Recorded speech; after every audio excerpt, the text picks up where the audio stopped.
नमस्कार, आप देख रहे हैं डीडी न्यूज। आपके साथ मैं हूं गौरव श्रीवास्तव। तो चलिए बुलेटिन की शुरुआत करते हैं, लेकिन सबसे पहले नजर इस वक्त की हेडलाइंस पर। पश्चिम बंगाल के दक्षिण 24 परगना में एक नाबालिग लड़की के साथ कथित बलात्कार और हत्या मामले में बीजेपी का विरोध प्रदर्शन। बीजेपी प्रदेश अध्यक्ष सुकांत मजूमदार ने कहा, पुलिस एक लोकतांत्रिक आंदोलन को दबाने की कर रही है कोशिश।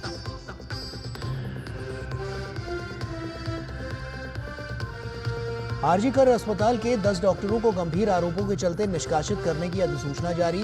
सभी निष्कासित डॉक्टर पूर्व और विवादास्पद प्रिंसिपल संदीप घोष के अत्यंत करीबी और विश्वास पात्र।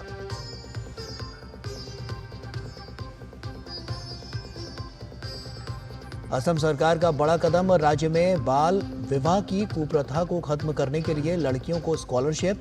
सीएम ने वितरित किए स्कॉलरशिप के चेक।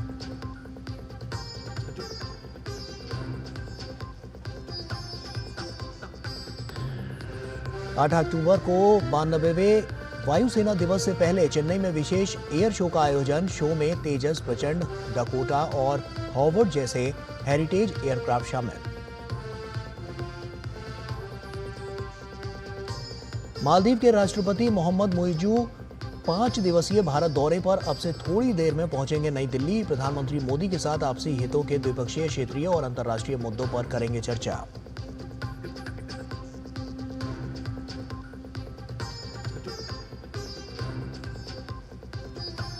पाकिस्तान में अस्थिरता का माहौल। इमरान खान की पार्टी पाकिस्तान तहरीक-ए-इंसाफ पीटीआई के विरोध प्रदर्शन के बाद कुछ शहरों में मोबाइल फोन सेवाएं तीसरे दिन भी बाधित।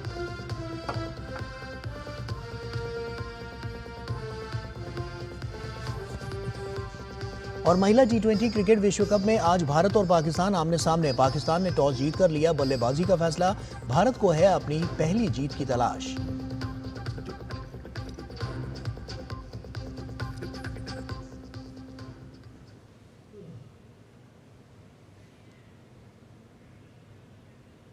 और आइए अब खबरों की शुरुआत करते हैं।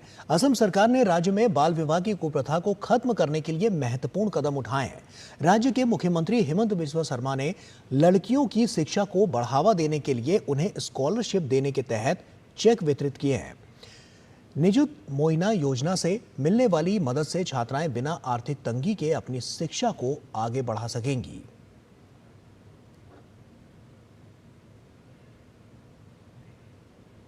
चाइल्ड मैरिज को रुकवाने के लिए हमारा ये प्रयास होगा, जो भी बच्चा कॉलेज और यूनिवर्सिटी में पढ़ेगा, खास करके हमारे जो गर्ल स्टूडेंट हैं, उनको महीना एक स्कॉलरशिप मिलेगा 1000 रुपया करके। और जो पोस्ट ग्रेजुएट पढ़ेगा गर्ल स्टूडेंट, उनको 2500 रुपया मिलेगा हर महीना। हमारा लक्ष्य यही है कि छात्री अपना दम पर पढ़े, पिता माता का ऊपर आर्थिक रूप से डिपेंडेंट ना हो। और ये होने से हम लोग का आकलन है कि असम में चाइल्ड मैरिज कम होते जाएगा। और वहीं पश्चिम बंगाल के दक्षिण 24 परगना में एक नाबालिग लड़की के साथ कथित तौर पर बलात्कार और उसकी हत्या करने को लेकर पश्चिम बंगाल भाजपा नेताओं और कार्यकर्ताओं ने प्रदेश अध्यक्ष सुकांत मजूमदार के नेतृत्व में पश्चिम बंगाल के दक्षिण 24 परगना में विरोध प्रदर्शन किया। इस मौके पर सुकांत मजूमदार ने पुलिस प्रशासन पर लोकतांत्रिक आंदोलन को दबाने की कोशिश का आरोप लगाया। उन्होंने कहा कि अगर इस पुलिस बल के सिर्फ 10% ने 2 दिन पहले उस नाबालिग लड़की को खोजने की कोशिश की होती, तो एफआईआर दर्ज की होती, तो आज हालात अलग होते। पुलिस इस तरीके से लाठीचार्ज किया है और उसके साथ साथ आपने देखा हमारे महिला नेत्रियों के ऊपर भी जेंट्स पुलिस ने, मेल पुलिस ने लाठीचार्ज किया, धक्का मुक्की की। ये पूरी तरीके से मोलेस्टेशन का केस होता है। इस पुलिस को हम छोड़ेंगे नहीं। हम डेमोक्रेटिक वे से अपना आंदोलन कर रहे हैं, लेकिन पुलिस ने प्रोएक्टिवनेस दिखा के जिस तरीके का लाठीचार्ज किया, पत्थर फेंके, पुलिस पत्थर फेंक रही है, हमारे बहुत सारे कार्यकर्ता इंजर्ड हैं। हम ये बर्दाश्त नहीं करेंगे और पुलिस के खिलाफ तब तक लड़ेंगे जब तक न्याय नहीं मिलता। और कोलकाता के आरजीकर अस्पताल में डॉक्टर के साथ रेप और मर्डर केस के खिलाफ प्रदर्शन कर रहे जूनियर डॉक्टर्स अब आमरण अनशन पर हैं। ममता सरकार की ओर से उनकी मांगों को लेकर कोई प्रतिक्रिया नहीं देने पर कल रात डेडलाइन खत्म होने के बाद उन्होंने आमरण अनशन की घोषणा कर दी। पहले चरण में 6 जूनियर डॉक्टर आमरण अनशन पर बैठे हैं। जो जूनियर डॉक्टर काम पर लौट गए हैं वो भी बिना कुछ खाए पिए मरीजों का इलाज कर रहे हैं। अपनी 10 सूत्रीय मांगों को पूरा करने के लिए राज्य सरकार को इन्होंने 24 घंटे का समय दिया था। इनकी मांगों में दरिंदगी की शिकार डॉक्टर के परिवार को जल्द न्याय, स्वास्थ्य सचिव को पद से हटाना, सरकारी अस्पतालों में पर्याप्त सुरक्षा व्यवस्था और धमकी की संस्कृति खत्म करना, सेंट्रलाइज्ड रेफरल सिस्टम और खाली बिस्तरों की डिजिटल निगरानी की व्यवस्था समेत कई मांगे शामिल हैं। और वहीं इसके साथ ही कोलकाता के आरजीकर मेडिकल कॉलेज एवं अस्पताल के अधिकारियों ने 10 डॉक्टरों को निष्कासित करने की एक अधिसूचना जारी की है, जिसमें इंटर्न, हाउस स्टाफ और सीनियर रेजिडेंट शामिल हैं। निष्कासित किए गए लोगों में सभी आरजीकर मेडिकल कॉलेज एवं अस्पताल के पूर्व और विवादास्पद प्रिंसिपल संदीप घोष के अत्यंत करीबी और विश्वास पात्र थे, जिनके खिलाफ सीबीआई 2 मामले में जांच कर रही है। पहला मामला जूनियर डॉक्टर के साथ हुए बलात्कार और हत्या का है और दूसरा मामला गंभीर वित्तीय अनियमितताओं का है। निष्कासित किए गए लोगों पर गंभीर आरोप है, जिनमें दूसरों को परीक्षा में फेल करने या छात्रावास से निकाल देने की धमकी देना, जूनियर छात्रों को विशेष राजनीतिक दल में शामिल होने के लिए मजबूर करना, यौन उत्पीड़न और दुर्व्यवहार, जबरन धन वसूली, छात्रों के खिलाफ झूठी एफआईआर दर्ज करना और कुछ छात्रों को टारगेट कर शारीरिक हिंसा करना शामिल है। निष्कासित किए गए सभी लोगों को अधिसूचना जारी होने के 72 घंटे के भीतर मेडिकल कॉलेज छात्रावास खाली करने के लिए कहा गया है। और दिल्ली के बुराड़ी में भारतीय जनता पार्टी ने मोदी जी को धन्यवाद रैली का आयोजन किया। रैली को संबोधित करते हुए बीजेपी सांसद बांसुरी स्वराज ने आप सरकार पर जोरदार हमला बोलते हुए कहा कि भाजपा सरकार इलाज के लिए लोगों को 15 लाख रुपए सालाना दे रही है, तो वहीं आम आदमी पार्टी सरकार दिल्ली वासियों के सेहत के साथ खिलवाड़ कर रही है। रैली में दिल्ली प्रदेश अध्यक्ष वीरेंद्र सचदेवा ने भी अरविंद केजरीवाल सरकार पर आरोप लगाया। उन्होंने प्रधानमंत्री नरेंद्र मोदी को वर्षों से बंद पड़ी म्यूटेशन को लागू करवाने के लिए धन्यवाद दिया। जहां पर डबल इंजन की भाजपा की सरकार है, वहां तो भाजपा व्यक्तियों को इलाज के लिए 15 लाख रुपया सालाना दे रही है, 15 लाख रुपया सालाना। और दूसरी तरफ है अरविंद केजरीवाल जी, जो आयुष्मान भारत भी नहीं यहां पर लागू होने देते और दिल्ली वासियों की जिंदगी से खिलवाड़ करते हैं। घटिया दवाइयां देके, फर्जी दवाइयां देके, फर्जी मरीज बनाकर बिना डॉक्टर के बंद मोहल्ला क्लिनिक्स में। और वहीं दिल्ली के पूर्व मुख्यमंत्री अरविंद केजरीवाल पर बीजेपी सांसद और दिल्ली बीजेपी के पूर्व अध्यक्ष मनोज तिवारी ने निशाना साधा है। दरअसल अरविंद केजरीवाल ने यूपी में बीजेपी सरकार पर भ्रष्टाचार को लेकर सवाल उठाए थे। इस पर मनोज तिवारी ने केजरीवाल पर हमला बोलते हुए कहा कि चोर खुद शोर मचा रहा है। मनोज तिवारी से खास बातचीत की हमारे सहयोगी राजेश राज ने। देखिए।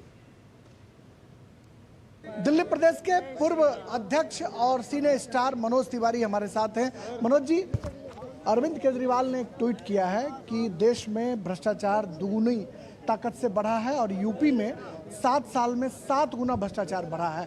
कैसे देखते हैं? देखिए, भ्रष्टाचार के शत्रु का नाम है भारतीय जनता पार्टी। आतंकवाद के शत्रु का नाम है भारतीय जनता पार्टी।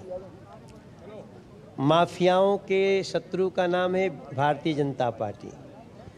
अब जो भ्रष्टाचारी है, जो आतंकवादी है, जो माफिया है, वो तो चाहता है कि जल्दी से मोदी जोगी जाएं ताकि हमको काम करने का मौका मिले। लेकिन देश की जनता भ्रष्टाचारियों को, आतंकवादियों को और माफियाओं को पनपने का मौका नहीं देगी। मोदी जोगी बीजेपी बनी रहेगी। लगता नहीं है कि चोर मचाए शोर? हाँ, एग्जैक्टली है। देखिए, इसी को कहते हैं कि चोर मचाए शोर। तो चोर को चोरी करने का मौका नहीं मिल रहा है, तो अब वो अलग तरह तरह के टेंट्रम्स कर रहे हैं, नाटक कर रहे हैं। बहुत शुक्रिया मनोज तिवारी, जो भोजपुरी फिल्म स्टार हैं और सिने स्टार भी हैं, गायक हैं। उनका साफ तौर पर यह कहना है कि चोर मचाए शोर। अरविंद केजरीवाल चाहते हैं कि देश में योगी और मोदी की सरकार ना रहे, ताकि हम भ्रष्टाचार दोगुनी ताकत से करते रहें। कैमरामैन जगमोहन प्रधान के साथ दिल्ली के बुराड़ी से मैं राजेश राज, डीडी न्यूज़ के लिए। और दिल्ली बीजेपी के प्रदेश अध्यक्ष वीरेंद्र सचदेवा का कहना है कि आम आदमी पार्टी के चरित्र में अराजकता है, जो अराजकता सड़क से लेकर सदन तक दिख रही है। सौरभ भारद्वाज ने उसी की पुनरावृत्ति की है, जो लोकतंत्र के लिए खतरनाक है। दिल्ली बीजेपी के प्रदेश अध्यक्ष वीरेंद्र सचदेवा से खास बातचीत की हमारे संवाददाता राजेश राज ने। दिल्ली बीजेपी के अध्यक्ष वीरेंद्र सचदेवा हमारे साथ बातचीत के लिए मौजूद हैं। सर, दिल्ली विधानसभा में सौरभ भारद्वाज ने जिस तरीके से किया, उसको लेकर ये खबर आ रही है कि शायद कोई मुकदमा भी उनके ऊपर हो गया है। माननीय विधायक जो नेता प्रतिपक्ष है, उन्होंने एफआईआर दर्ज कराई है। उन्होंने समय मांगा था मुख्यमंत्री से मिलने का, लेकिन मुख्यमंत्री ने अपने सभी विधायक गुंडे वहाँ बुलाए, उनके साथ छीना झपटी की गई, हाथापाई की गई, बदतमीजी की गई, जो लोकतंत्र को शर्मसार करने वाला है। ये दिखाता है कि आम आदमी पार्टी अपनी हार से कितनी बौखलाई हुई है। मार्शल वाले मुद्दे पर अरविंद केजरीवाल की चिट्ठी सार्वजनिक है, पब्लिक डोमेन में है कि 11 अक्टूबर 2023 को अरविंद केजरीवाल ने साइन किया और मार्शल को नौकरी से निकालने का आदेश दिया। उसके बाद किस मुंह से वो मार्शल की बात कर रहे हैं? मार्शल के हक की लड़ाई हम लड़ रहे थे। कल माननीय उपराज्यपाल जी ने उन्हें सुना है और मुझे उम्मीद है कि हम उनके हक में फैसला करवाने में सफल होंगे। तो लगता नहीं है कि जो सड़क पर जो अराजकता है, वही सदन के भीतर भी आम आदमी पार्टी के चरित्र में जो अराजकता है, वो उनके सदन में भी दिखती है, सड़क पे भी दिखती है। क्यों? उनका जनता से कनेक्ट नहीं है। ये वो नक्सलाइट लोगों की पार्टी है, वामपंथी विचारधारा के लोगों की पार्टी है, आतंकवादी लोगों की पार्टी है, जिसको जनता की भलाई नहीं करनी, सिर्फ अपनी जेब भरनी है। आम आदमी पार्टी के चरित्र में जो अराजकता है, वही सदन के बाहर और सदन के भीतर भी दिखाई पड़ती है। ये कहना है दिल्ली बीजेपी के प्रदेश अध्यक्ष वीरेंद्र सचदेवा का। कैमरामैन जगमोहन प्रधान के साथ राजेश राज, डीडी न्यूज़, दिल्ली। और वहीं पिछले कुछ महीनों में कई समाजवादी पार्टी नेता बेहद संगीन अपराधों में गिरफ्तार हुए हैं, जिसे लेकर भाजपा आईटी सेल के प्रमुख अमित मालवीय ने समाजवादी पार्टी के मुखिया अखिलेश यादव पर निशाना साधा है। अमित मालवीय ने सोशल मीडिया एक्स पर पोस्ट करते हुए लिखा कि कपड़े उतारने से सपाइयों का चरित्र नहीं बदलता। अगर फेक वीडियो ही डालने हैं तो राहुल गांधी से कोचिंग क्यों नहीं लेते। वैसे पिछले कुछ दिनों में कई सपा नेताओं पर लगे रेप और आपराधिक केसों के बारे में क्या कहना है? ये सभी समाजवादी पार्टी अध्यक्ष अखिलेश यादव के करीबी हैं। सपा प्रमुख के बेहद करीबी पूर्व विधायक रामेश्वर यादव और भाई जोगेंद्र यादव पर रेप का एक और केस दर्ज कराया गया है। एटा में नौकरी देने के बहाने बुलाना, हाथ पैर बांधकर दरिंदगी की थी और ये कार्रवाई 9 साल बाद पीड़िता की शिकायत पर हुई है। बीते 2 से 3 महीनों में कई सपा नेता बेहद संगीन अपराधों में गिरफ्तार हुए हैं। अयोध्या में सपा नेता मोहित खान और राजू खान को गिरफ्तार किया गया। अखिलेश की ही संसदीय सीट कन्नौज से नवाब सिंह यादव को एक नाबालिग लड़की से बलात्कार के आरोप में गिरफ्तार किया गया था। 6 सितंबर को यूपी पुलिस ने सपा कार्यकर्ता शाहबान को गिरफ्तार किया था, जिसने दलित नाबालिग का बलात्कार किया था। यूपी पुलिस ने सपा विधायक जाहिद बेग को पत्नी सहित गिरफ्तार किया है, जिसके घर से एक नाबालिग लड़की की लाश मिली थी, जो वहां काम करती थी। सपा के पूर्व प्रदेश सचिव वीरेंद्र बहादुर पाल पर भी इसी महीने बलात्कार के मामले में एफआईआर दर्ज हुई है, जिसके बाद से वो फरार हैं। अयोध्या सांसद अवधेश प्रसाद के बेटे अजीत प्रसाद पर हाल ही में किडनैपिंग, मारपीट और धमकी का केस दर्ज हुआ है। हर मामले में सपा यही कह रही है कि हमें फंसाया गया है, साजिश हुई है। सरकार बदले की भावना से कार्रवाई कर रही है, लेकिन सपा एक भी बात कोर्ट में साबित नहीं हुई है। लोकसभा चुनाव के बाद से सपा नेताओं द्वारा इतने अपराधों को अंजाम देना कई गंभीर सवाल खड़े कर रहा है। क्या जनता ने सपा को वोट देकर कोई भूल कर दी है? इन तमाम मामलों पर सपा अध्यक्ष अखिलेश यादव की चुप्पी हैरान करने वाली है। डीएनए टेस्ट की मांग भी नहीं कर रहे, ऐसे कैसे चलेगा? और वक्त यहां पर एक छोटे से ब्रेक का है, जल्द हाजिर होते हैं।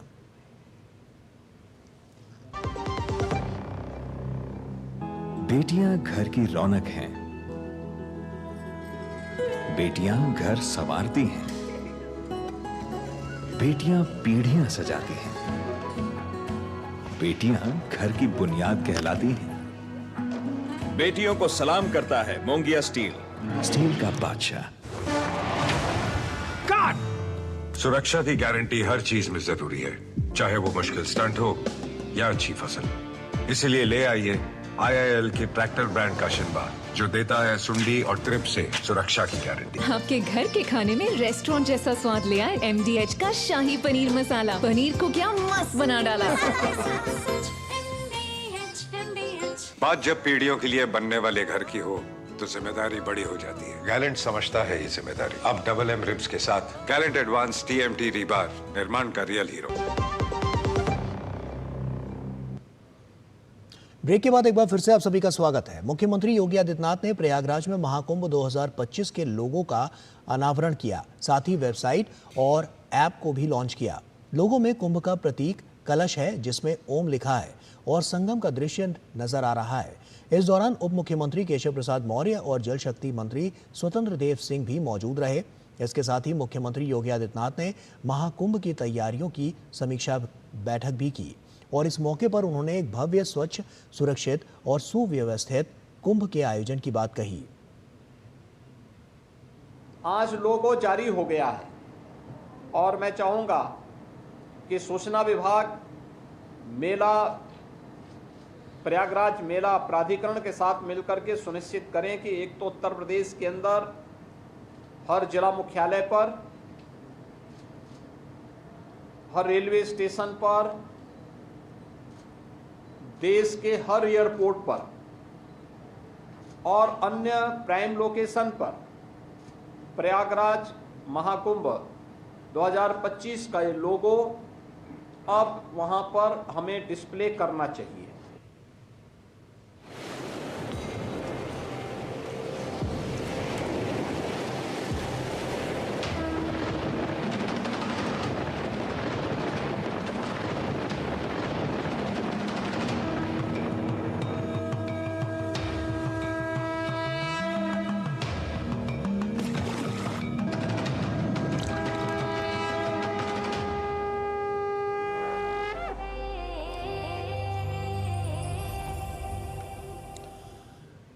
और मध्य प्रदेश के उज्जैन में स्थित महाकालेश्वर मंदिर में लड्डू प्रसाद शुद्धता के पैमाने पर खरा पाया गया। उज्जैन संभागीय आयुक्त और उज्जैन दुग्ध संघ के प्रशासक संजय गुप्ता ने कहा कि एक श्रद्धालुओं द्वारा प्रसाद का FSSAI मान्यता प्राप्त लैब में टेस्ट करवाया गया। उनके द्वारा 13 प्रकार के विभिन्न टेस्ट करवाए गए हैं और महाकाल प्रसाद 13 के 13 मानदंडों पर खरा उतरा है। एक भक्त जन द्वारा लड्डू प्रसादी का टेस्ट करवाया गया। वो टेस्ट भारतीय मानक स्टैंडर्ड के लिए FSSAI बोलते हैं, जिसको कि food safety and standard authority of India की रिकॉग्नाइज्ड लैब से करवाया गया। उनके द्वारा 13 प्रकार के डिफरेंट टेस्ट करवाए और ये बड़ी खुशी की बात है कि प्रसादी 13 की 13 मापदंडों में प्रसादी में वो खरा उतरा। भक्तों की भावनाओं के लिए ये बहुत ही अच्छी बात है कि एक थर्ड पार्टी ने यहाँ का एनालिसिस करवा के भक्तजनों की आस्था का पूरा ध्यान रखा जाता है। और मुंबई के चेंबूर इलाके की एक दुकान में लगी आग से 2 बच्चों समेत 7 लोगों की मौत हो गई है। हादसे में 2 लोग झुलस गए हैं, जिनकी हालत गंभीर बताई जा रही है। इस बीच राज्य सरकार ने मृतकों के परिजनों को 5 लाख रुपए की अनुग्रह राशि देने की घोषणा की है। साथ ही मुख्यमंत्री एकनाथ शिंदे ने घायलों का इलाज सरकारी खर्चे पर किए जाने की भी बात कही है। मुख्यमंत्री ने घटनास्थल का निरीक्षण करने के बाद कहा कि यह बहुत ही दुर्भाग्यपूर्ण घटना है। घटना की उच्च स्तरीय जांच कराई जाएगी। भीषण हादसा सुबह करीब 5:15 बजे सिद्धार्थ कॉलोनी में हुआ। सभी मृतक एक ही परिवार के सदस्य हैं। सभी सोए हुए थे, इसलिए आग लगने का आभास नहीं हुआ। नीचे दुकान थी और ऊपर की मंजिल में परिवार रहता था। सूचना पर दमकल विभाग मौके पर पहुंचा और पीड़ितों को रेस्क्यू किया गया। फिर उन्हें राजावाड़ी अस्पताल ले जाया गया, जहां चिकित्सकों ने उन्हें मृत घोषित कर दिया। दुर्भाग्यपूर्ण घटना है। ये गुप्ता परिवार है, उसमें 7 लोगों की मौत हुई है, 2 लोग घायल हैं। शासन की ओर से उनको 5 लाख रुपए की प्रत्येक जो मृतक है उसको परिवार को दिया जाएगा। 2 लोगों को जो घायल है उनका भी इलाज शासन करेगा। इसकी उच्च स्तरीय चौकसी होगी, इंक्वायरी होगी और दोबारा ऐसी दुर्घटना ना हो। और वक्त यहाँ पर एक छोटे से ब्रेक का है, जल्द हाजिर होते हैं।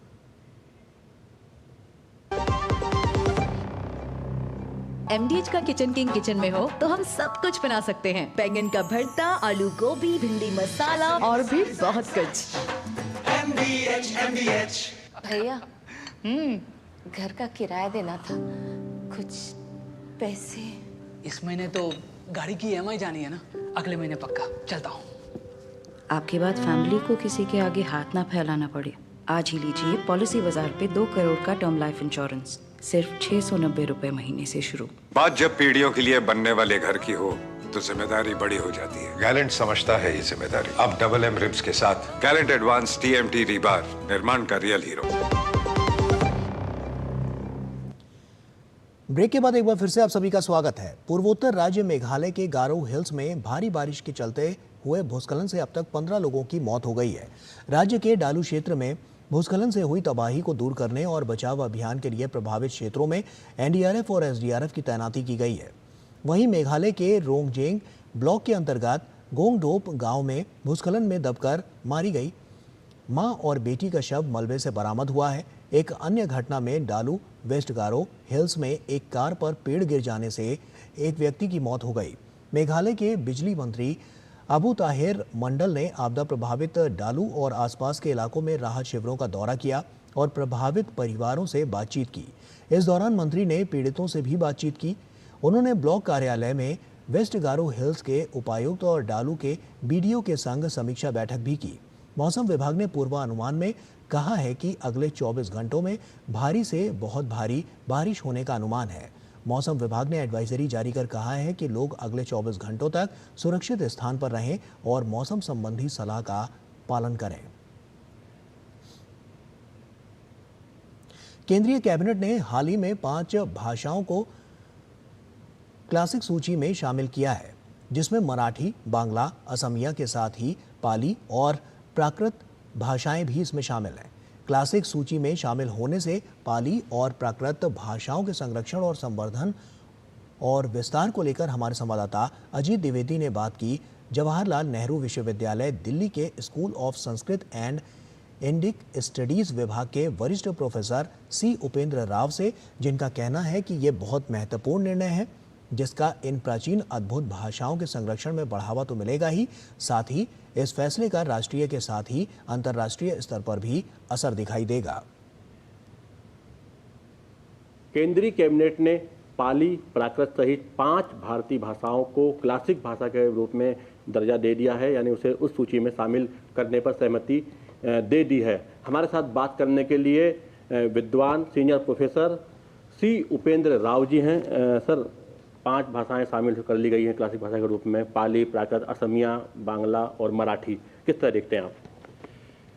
ये बहुत ही प्रशंसनीय और सराहनीय विषय है, क्योंकि पाली हमारे भारत की बहुत प्राचीन भाषा है और इतने दिनों के बाद इस भाषा को एक शास्त्रीय भाषा का एक दर्जा मिलना सभी भारतीयों के लिए ये बहुत ही एक प्रोत्साहनीय विषय है। अंतर्राष्ट्रीय स्तर पर आप जब इस भाषा को शास्त्रीय भाषा या क्लासिकल भाषा का दर्जा दे दिया गया है, उसका क्या प्रभाव देखते हैं आप? और ख़ास तौर पर अभी कुछ दिन बाद प्रधानमंत्री नरेंद्र मोदी जो हैं वो लाओस जाने वाले हैं, जो कि एक बुद्धिस्ट कंट्री है, तो अंतर्राष्ट्रीय स्तर पर क्या इसका कुछ इम्पैक्ट होगा देख रहे हैं? पाली भाषा पूरा केवल भारत में नहीं, हमारे जो साउथ ईस्ट एशिया में, दक्षिण पूर्व एशिया राष्ट्रों में आज भी पाली भाषा का पठन पाठन वहाँ चलता है। जहाँ जहाँ ये हमारा स्थविरवाद बौद्ध धर्म गया है, वहाँ वहाँ पाली का बहुत महत्वपूर्ण स्थान है। अभी हमारे प्रधानमंत्री जी जब उन देशों को विज़िट करेंगे तो वो सभी भी इस बात को जान करके बहुत ही गर्वित होंगे, आनंदित होंगे, क्योंकि वो पाली को बहुत महत्वपूर्ण स्थान देते हैं।